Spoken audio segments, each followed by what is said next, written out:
Welcome back, and if it's your first time, welcome. Today we're going to be completely transforming the front and actually most of the car. We got a couple of things to put on and try to wire in. So let me show you what we're going to start with. So I've got this front bumper from a 2.5rs and it has the fog lights in it. It's going to look sick. I'm not sure what's going on with this. It's kind of barely held on there. So I might take that off and paint it. I don't know, I haven't decided yet. So we'll figure that as we go. And we're going to have to wire this in. So I'll show you how to do that.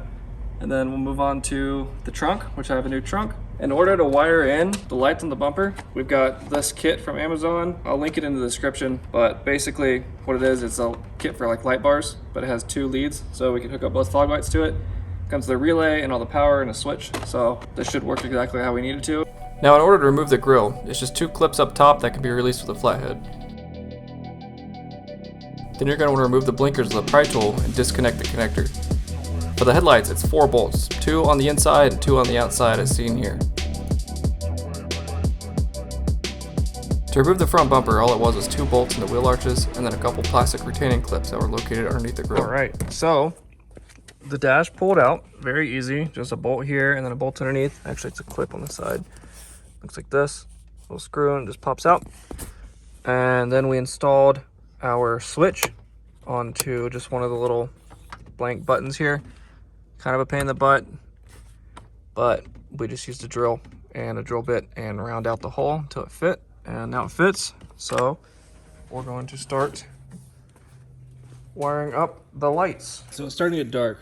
So what I'm gonna do, I'm gonna take this wiring kit, I'm gonna put everything where it needs to go, and I'm gonna route everything basically where the sub is routed because it goes into the cabin of the car.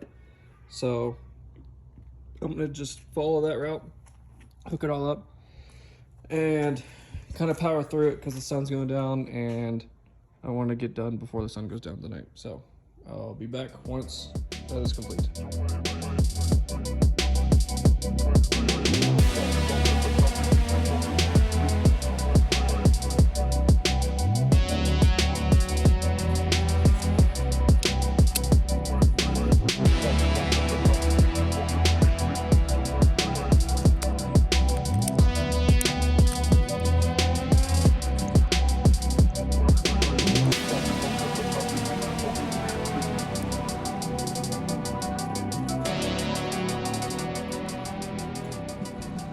All right, so that's day 2. We couldn't finish it last night, unfortunately, but we did get the trunk on, and I'll show you that in a minute. But it seems like a lot of people, I looked it up, didn't know that you have to do this. So for the front crash bar right here, which goes behind the bumper, there's 4 bolts, 2 on each side of the brace right here, and they're super easy to get to underneath the hood.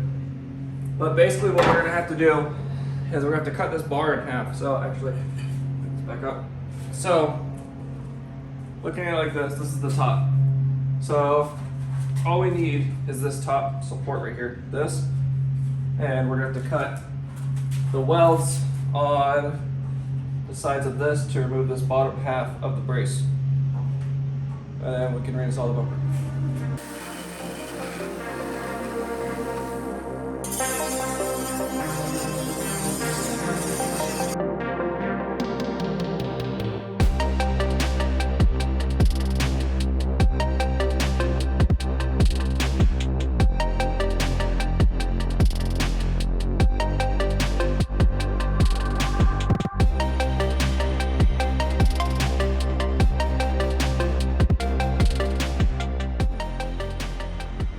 Well, here we are, quite a few months later. Unfortunately, I failed you and I failed myself not recording an outro to this video.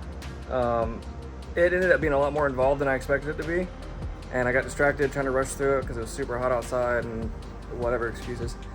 So I didn't record the full process, but what I will show you is kind of an overview of what you need to do to put everything back together. So if we go to the front of the car,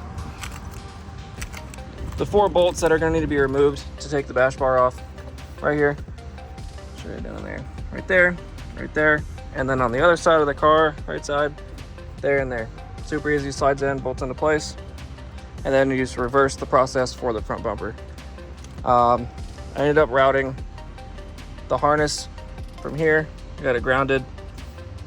I did it to the battery. You don't have to do it to the battery. I don't know why I did it like this, but whatever.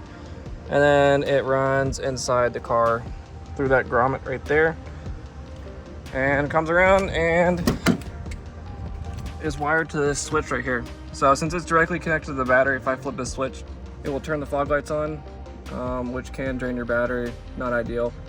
It would be nice to wire it into something that only draws power once the key is on. And also I have an OEM fog light switch now. So what I can do is I can try to wire this up to that to replace the little blanking plate and the standard aftermarket switch that I have on there. So as far as the wing goes, that was super easy because it was already installed in the trunk. Let me show it to you. There's the wing. Ignore the missing tail light right now. Got something going on. And if we open her up, if I can do it with the one hand, there we go. All it is 4 bolts.